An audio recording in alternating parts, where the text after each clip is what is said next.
ஒயிட்டுடைய முதல் move bishop d4. இந்த பிஷப்பை பின் பண்ணுறாங்க. இந்த இடத்துல மேட்டிங் அட்டாக். இந்த மேட்டிங் அட்டாக் அவாய்ட் பண்ண bishop capture queen capture h6 checkmate. அதாவது இந்த பிஷப்பை டிஃப்ளெக்ஷன் ஃப்ரீயாக கொடுக்குறாங்க. டிஃப்ளெக்ஷன் இந்த பக்கம் டிஃப்ளெக்ட் பண்ணுறாங்க. டிஃப்ளெக்ட் பண்ணும்போது h6 செக்மேட் ஆகுது. இதுக்கு சப்போர்ட் போனாலும் பிரயோஜனம் இல்லை. இங்கே போய் பிஷப்புக்கு சப்போர்ட் போனாலும் பிரயோஜனம் இல்லை. இங்கே h6 செக்மேட் ஆகுது. ஏன்னா பின் திறக்காது.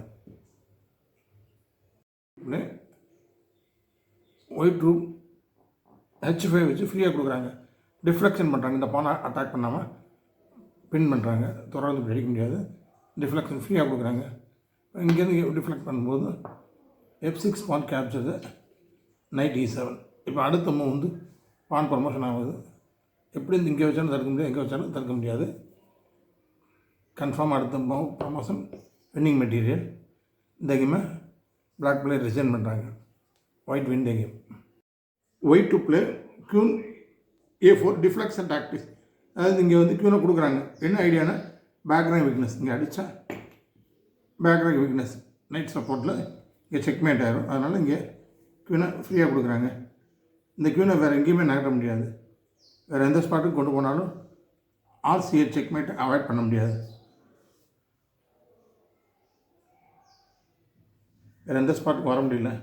இங்கே வந்தாலும் சரி, எங்கே வந்தாலும் சரி, இந்த மேட்டை அவாய்ட் பண்ண முடியாது. Play rook e6 check deflection tactics. இங்கேருந்து இப்படி அடித்தா குயின் g6 செக்மேட். இதை அவாய்ட் பண்ண இப்படி கொடுத்தாலும் அப்போயும்